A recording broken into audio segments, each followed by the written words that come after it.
Hello and welcome back to installment number 2 of Bonnaroo 2023's most underrated artists. Just like we did back in episode 1, we're going to be using Spotify's monthly listener metric as a way to highlight some of the artists that are currently on the lineup but flying under the radar. This isn't a perfect metric. I know that the numbers are changing rapidly. Some of them are just like changing from week to week, but I have found some criminally underrated artists this way, so it's what we'll be using. If you missed the first episode, be sure to check that out as it featured some artists that will be on the farm that I think for sure they're going to blow up over the next few years. So go back and check that out. But in any case, let's get into it. Today, we're going to be limiting it to any artist between 100,000 and 300,000 monthly listeners. So that's kind of the gauge that we're using for this episode. First up is Maddy O'Neil with 136,000 monthly listeners. She describes her music as dirty funk bass music, but make it pretty. And I think that's honestly a pretty good description. She's opened up for artists like Closey, Big Gigantic, Pretty Lights. So if any of those artists are up your alley, definitely check her out on Friday night. The next artist actually caught me by surprise. I didn't know she was playing this festival. I didn't even know she made music. She is the descendant of the king of pop himself. Paris Jackson is currently sitting at 140,000 monthly listeners and caught me by surprise with her super sultry vocals and cinematic indie rock production. Kind of puts her in the same family as artists like Phoebe Bridgers or Manchester Orchestra. She even has a song that she features with Manchester, so pretty cool. She'll be helping close out the festival on Sunday, but given her numbers, I suspect she'll probably be playing earlier in the day, giving you a good chance to check her out without having to miss any headliners. So Cimafunk throws the farm a curveball on Thursday as the only Latin American artist on the farm this year. Hailing from the island of Cuba, or Cuba if you want to say it correctly, he's hitting us with an eclectic mix of funk, pop, reggaeton, and Latin fusion. With a currently monthly listener count of 149,000, I'd definitely put him in the underrated category. Seeing as you won't hear anyone else like him on the farm this year, I definitely think you should check out his set. Mersive is up next with 154,000 listeners and is also playing on Thursday. Seeing that Thursday in general will be a more electronic heavy lineup, Mersive will fit right in with his self-described pretty dark and loud electronic sound.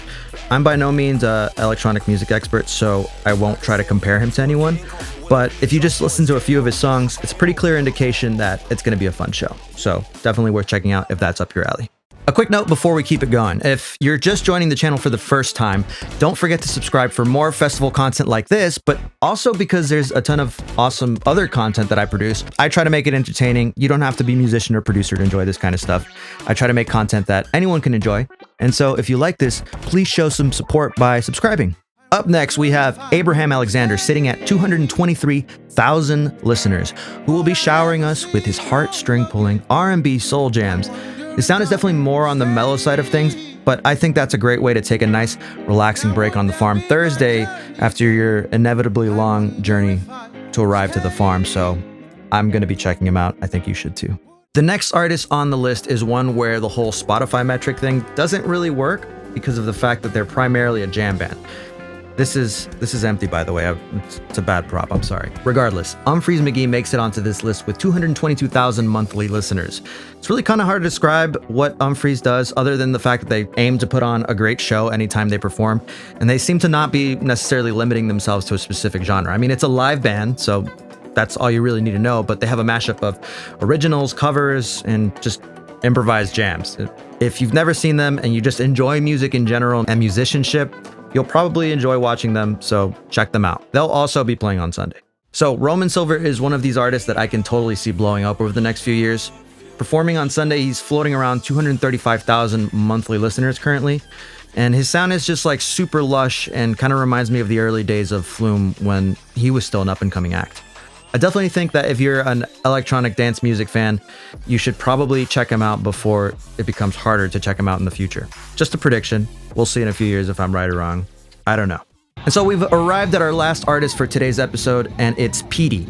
Another curveball act, honestly, for Bonnaroo, and that's because he's the only artist on the lineup that I knew as a TikTok comedian before I knew he was an artist.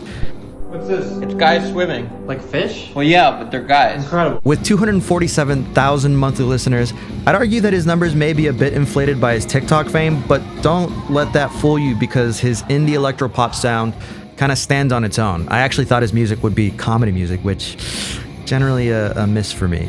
But I was pleasantly surprised to find a catalog of catchy and sincere songs that will probably translate to a great set on Thursday. I'm starting to realize that there's going to be a lot of artists that I want to watch on Thursday, and now I'm getting a little bit worried. I don't think I've ever had a situation at a festival before where I'm struggling to find out who I want to watch on the first day because it's usually smaller acts. Anyways, that's it for episode 2 of Bonnaroo 2023's most underrated artists. Go ahead and subscribe to keep up to date as I count down more underrated artists as we get closer to the festival.